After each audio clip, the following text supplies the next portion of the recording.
Hello, hi, this is Vicky, Messy Stitcher. Hope you're having a nice weekend. Thank you as usual for your comments and subscriptions over the kind of last couple of weeks since I last posted a video.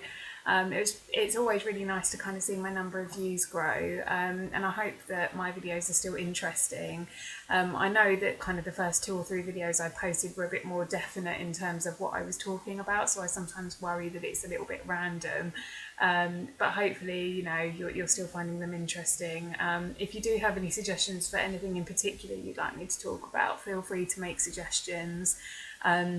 Because a lot of the time I just have a few random ideas and I kind of jot them down, and then I think, right, okay, in my next video I'll talk about that. But I'm never really sure how much use they are to other people. So again, I've got a few kind of random jumble of ideas that I'll be talking about, but feel free to comment with any suggestions. So sorry about my appearance. It's a typical kind of lazy Sunday where I haven't bothered to really do anything with my hair or with my face, and I think it's probably better to just kind of not worry about that too much, because I'm not the kind of person that can be bothered to do all that on a weekend. So you might notice that sort of a different scenery today.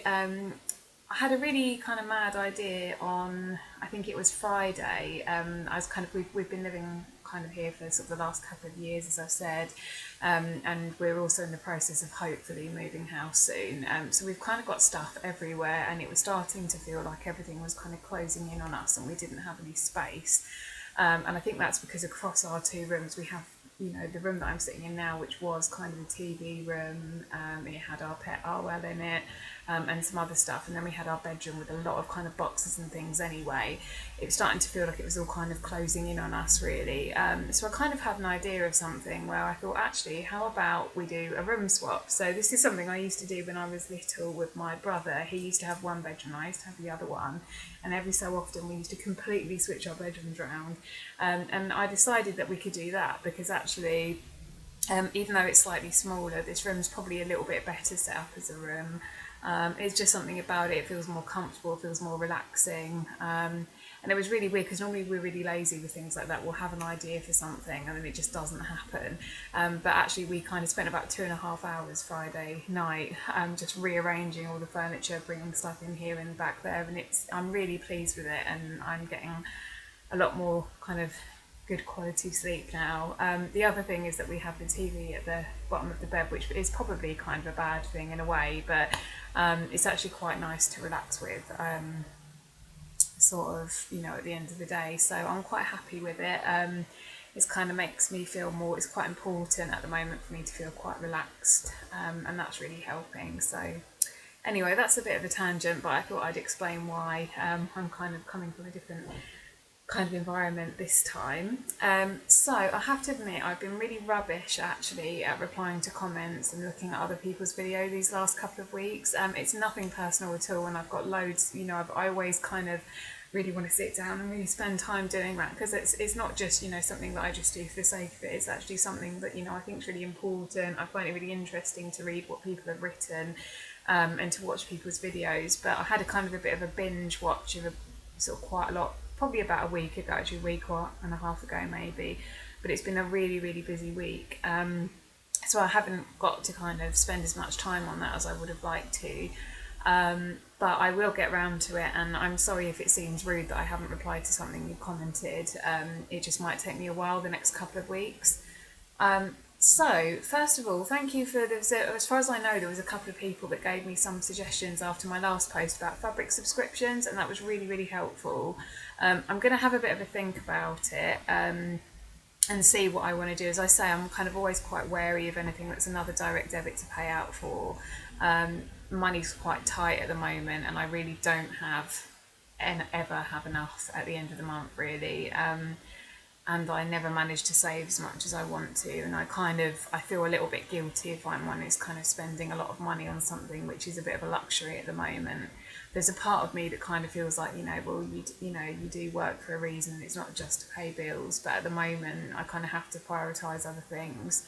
So as much as I'd like to do it, I don't know that it's something that's realistic for me at the moment. So plus, I've got plenty to be getting on with. It's not like I'm kind of short of projects to do. So I think I'm gonna kind of for once be a little bit less impulsive, and try and kind of leave that one, because I imagine I still haven't completely figured out how expensive fabric subscriptions are, but I'm guessing they're going to be a fair amount of money, and it's probably not something I can afford at the moment. So we'll see. But thank you so much for your suggestions, and I will have a look at the websites that you've suggested, to see if there's anything that suits my budget or suits what I was looking for, and I'm sure I'll find something when the time comes. So thank you.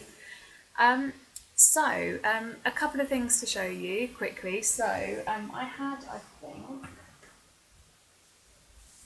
I think I mentioned in my, I know I've mentioned in my videos that I have pen pals that I write to, and again, that's something I feel really guilty about, because I've had about 6 or 7 letters through, and I just haven't had any time to really reply to anybody. And people are really thoughtful, I send people things as well, but particularly, I've got one pen pal from the Netherlands that sends me lots of really nice stuff, and she takes a lot of time. She seems to take time to stitch something small for me every time, which I really appreciate. So I'm not so great at that. I'm not so great at getting little stitches done. I showed you my kite stitch that I did for my friend the other week, and she really liked that. But I'm not so great at getting little projects done in time for birthdays and things like that, which is a shame. So that's one of my focuses in the next couple of months, is to do more kind of birthday cards and little pictures and things that I can kind of give people as small presents, because I know I really appreciate it when I get it. So one of my pen pals, the one from Holland, sent me this lovely monkey through the post. I really love him. He looks like he might be from one of the cross stitch magazines, actually. It kind of looks familiar. I've probably seen him somewhere in my magazines, but I thought he was really nice. And it's really nice of her to do that. And what I'm doing is I've got a few things I've got, as I say, I think I said in my last video, a lot of things are packed away at the moment, but I've got a few bits and pieces that people have been really kind to give me. So I'm saving them all up so I can display them around the house and things. So this will be something that I will keep until I have a little bit more room to display it properly. The other thing which was really nice is I have a pen pal. She's quite a bit older than me. I think she's quite elderly, and she lives in Yorkshire, which is North England. And she does, her and her husband do card making, and she's really good at it. I've tried card making, and I'm not great. I can kind of do a very basic card, but I was really impressed. She sent me this lovely Easter card, and I felt so awful that I didn't get around to sending her a reply in time for Easter, but it was really lovely of her.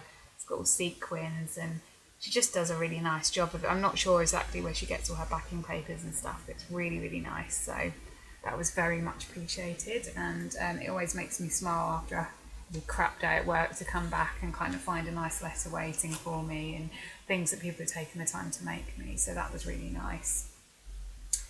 It's always a highlight for me, really, getting my magazine through the post. So I actually only have one cross stitch magazine subscription. I think last time I said, I've picked up a cross stitch magazine, and I had done, but there's one called Cross Stitch Crazy, which I subscribe to because I prefer it to the others. So the magazine that most stitchers from abroad seem to be familiar with from the UK is Cross Stitcher, and I like Cross Stitcher magazine. It's kind of quite modern, quite fresh. It was the first kind of cross stitch magazine I started buying, and it's where I posted my advert for my pen pals. But I find content wise it's a little bit sparse. I feel like I'm paying for one of those sort of glossy magazines with all the style, but not as much of the substance. So there's some nice kind of bigger projects in it, but I actually but it is, it's just a few patterns. It's kind of a few key patterns, and to be honest, they're probably kind of better quality ones than some of the other magazines. But what I like about Cross Stitch Crazy is that it has a lot of other things. It has letters in, it has lots of kind of news about new cross stitch kits and things like that, so it's kind of a mixture of stuff, and I find that a bit more interesting a read.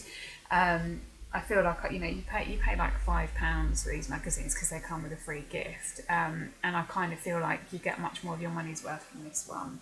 So I haven't even looked through it yet. I can't even tell you exactly what the kits are in this one, but it's the Cross Stitch Crazy with the Joan Elliot design on the front. Already that's kind of caught my eye.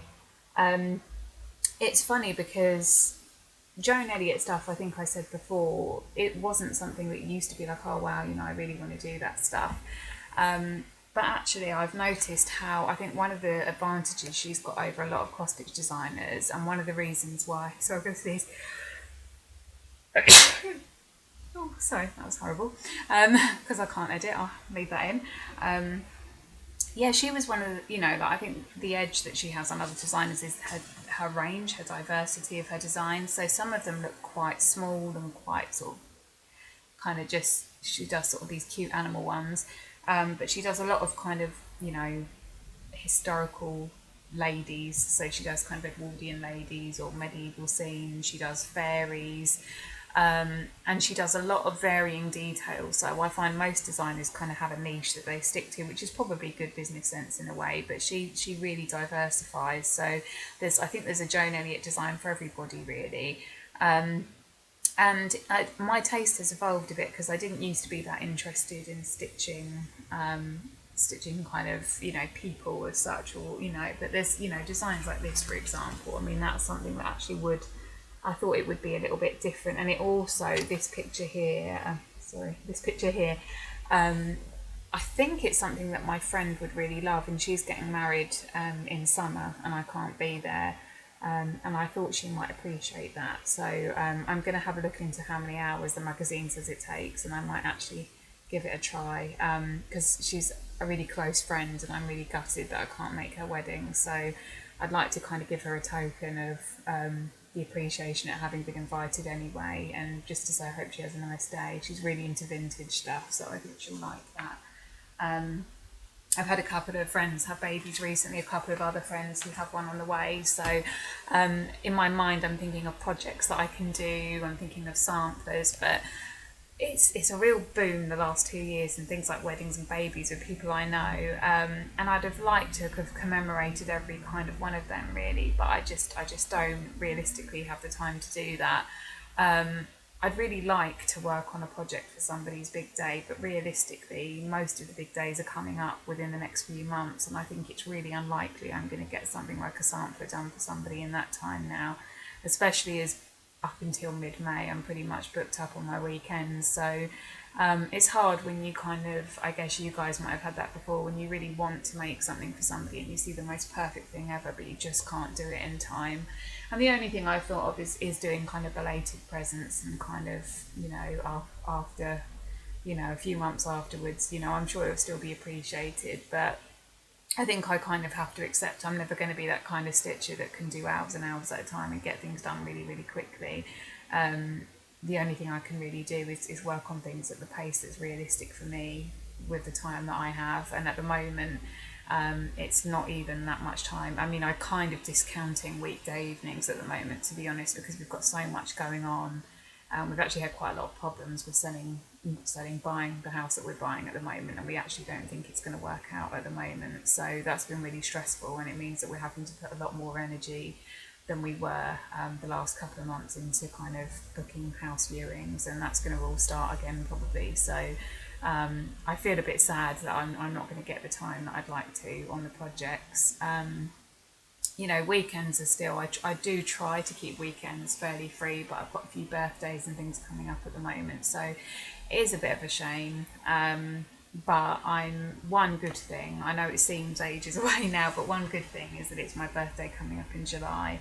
And while I don't expect presents at all, I know my mum's really good with presents and stuff, and she'll buy me something anyway, so it's probably worth my while. Like, she always asks for a list. So what I was thinking of doing is maybe picking out, rather than ask for kits that might cost a kind of £40-50, what I might do is pick a kit from a magazine that I've been wanting to do for a while, and just ask for the right floss colours and Ada to do it, because that would be a lot cheaper than kind of buying everything as a pack. So I might even just ask for some of the threads, and that would help me out. So I'd be more than happy with that for my birthday. So it's, you know, I usually don't like to tell people exactly what I want for my birthday because I don't want them to feel obligated to spend a certain amount of money. But I think the older you get, the more helpful it is for people to just know what you want, really. So I think, you know, I don't need a surprise all the time anymore now. It'd be quite nice to actually get some stuff that that I was really, really waiting for. So I'll watch this space. So I have a couple of things. The first thing to show you, it's almost embarrassing how little of this I've done, considering this is probably about half an hour's work I've done on this. But with my most recent magazine, I got this Margaret Sherry card kits. It's very hard to see with the lighting here, but hopefully you can see enough. There's kind of two lovely bunny rabbit designs, one on a swing and one kind of watering the plants. And I was really impressed with this because usually with these kits, what they do is they make it look like you're going to get two, and then you open it up and realise you have to choose. But actually, they gave two cards and two bits of Ada, which is a first. I think normally, as I say, you have to choose. And I've decided to start on this one on the swing. And all I've done, because I literally just got 20 minutes yesterday just before I went out to do something, so I've just done that, and it doesn't really look like anything at the moment, but that's the bottom of the swing and kind of the white bit of the middle of the rabbit. So that's that. As I say, I'm not great at doing these little projects. I kind of tend to find them a little bit tedious. I like the overall look of them at the end, but I don't really get on with them, so most of the time they end up kind of in bits and pieces in my box. But I thought I'd show you that anyway, just to show you I have been doing something. So I think I told you that the next thing that I would be moving on to after my Lizzie Kate design would be my Disney Dreams Beauty and the Beast design. I've realised when I had my binge watch session of YouTube a week or so ago, I realised just how rife that kit is on all YouTube blogs and also just Disney Dreams in general. And I thought, oh, I'm going to be one of those people that just is doing what everybody else is doing. But I don't really care, you know, like I really, really like it. I'm not so worried about being unique in my stitching. I just, you know, I go for what I like.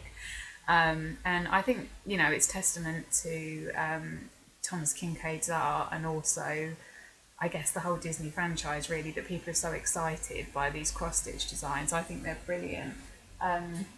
The only slight thing I'd say is that I'd like to see a little bit more detail in some of the main characters' faces, which is something that I've heard other people say as well. But apart from that, I just think they're so nice. So as a reminder, this is the whole design. You've probably seen this loads of times on other people's blogs, but that's what it looks like. So you have kind of Beauty and the Beast in the corner there, and it's just really nice. Now at the moment, having started mainly in the centre, I am working on this bit at the moment, which is the sunset. What's really nice about this kit is that it has loads of colour changes, so you don't really get bored of what you're doing. And they really, the colours really blend really nice together. There's some really kind of candy colour kind of shades, which are really nice. Again, as usual, a complete mess. But I have done, you know, a little bit.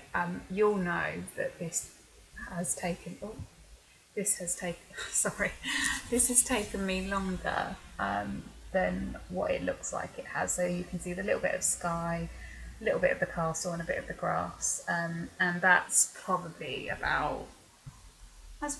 good kind of 15 hours work, I think. It really doesn't look like it, but it really took a long time. You probably can't pick up on it in this light, but I really love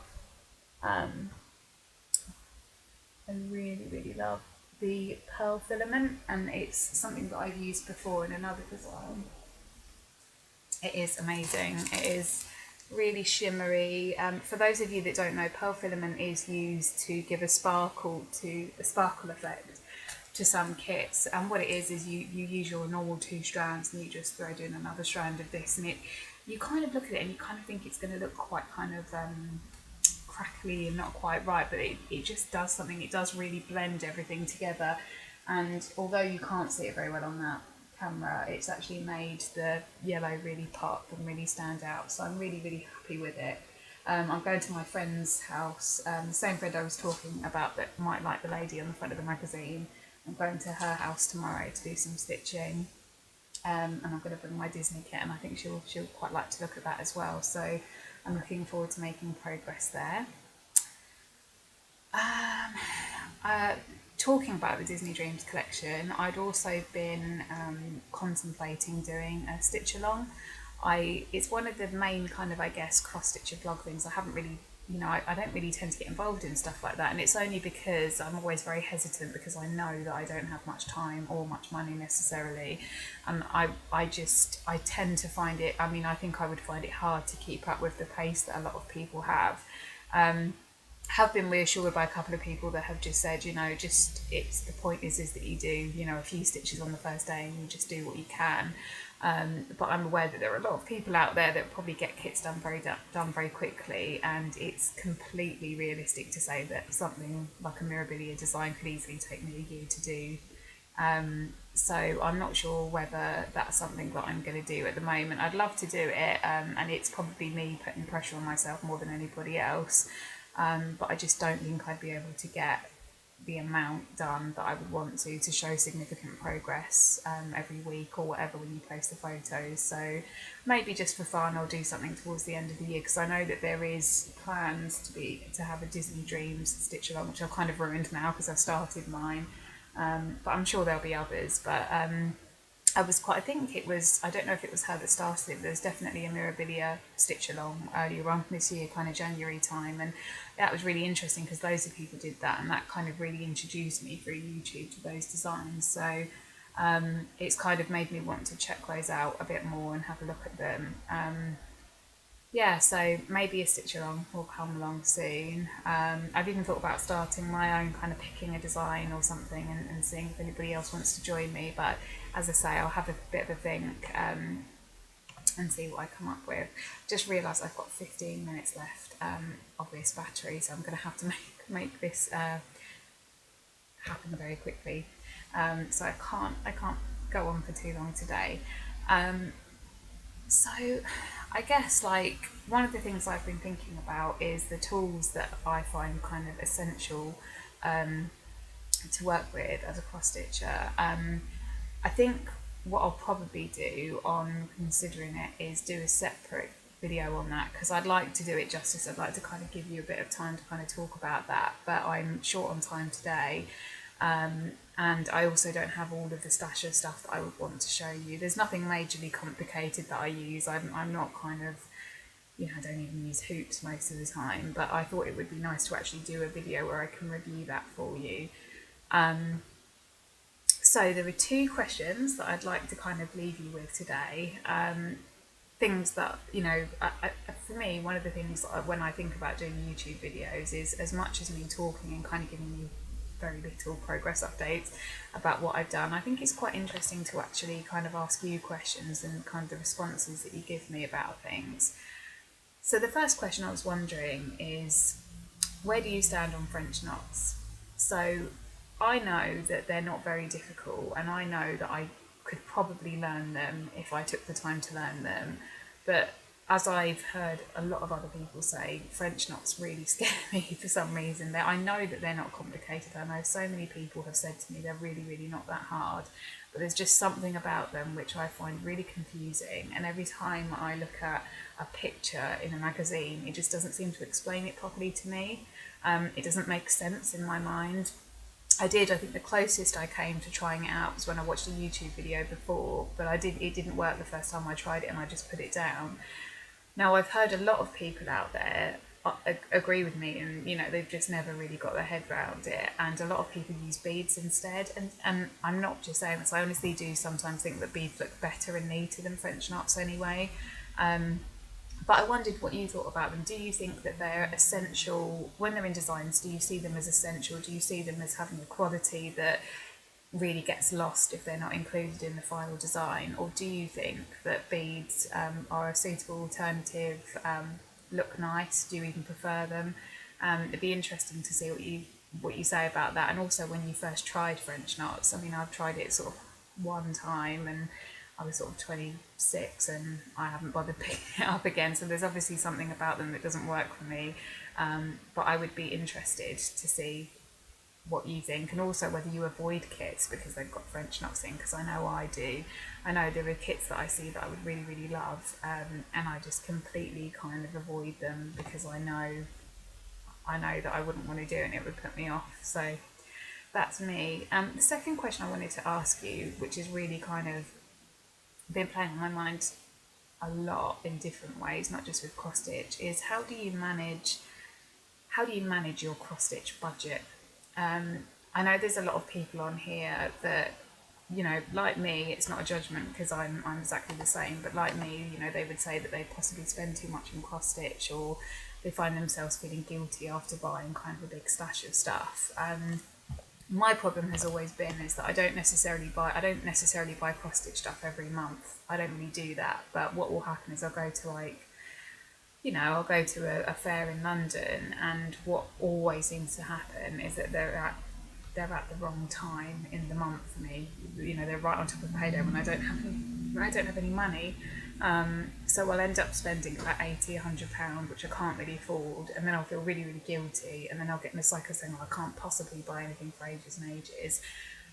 Obviously, you guys, I mean, there are some people on YouTube that stitch really, really regularly, and you get some really, really nice stuff. You get silk threads, you get kind of these really big kits. And I hope it doesn't come across as nosy, or that, you know, I'm wanting to nose about your finances. I don't mean it like that, but I just wondered how you budget and how you kind of manage to restrain yourself from buying too much. And, you know, is it a case of you invest in key pieces and you don't get so much of the little things? Or do you kind of specifically budget in each month for it? I'd be really interested to know how you make it work for you. Do you make it work for you in a way that doesn't have too much of an impact on the rest of your finances? Because I know that this is the first time I've ever had a hobby which actually does have a sort of any kind of financial implication, and some months I kind of feel really bad after spending too much on it. And if I could find a way from other people to try and kind of balance it and get that balance right, then I might be able to get to a point where I can afford to spend a little every month rather than doing these big kind of binge purchases and feeling really guilty afterwards. So any thoughts that you have on that, I'd be really, really interested. Well, I can see that my battery's going to die any minute, so I'm going to leave it there. I'm sorry it wasn't a very long or very interesting update, but I wanted to post a video. I think it might be longer than a week until the next one, just because we've got quite a lot of stuff going on at the moment, but I will post as soon as I can. I hope you have a lovely week. I hope you get lots of stitching done. Looking forward to having some time to check out your videos, and I'll see you very soon. Bye.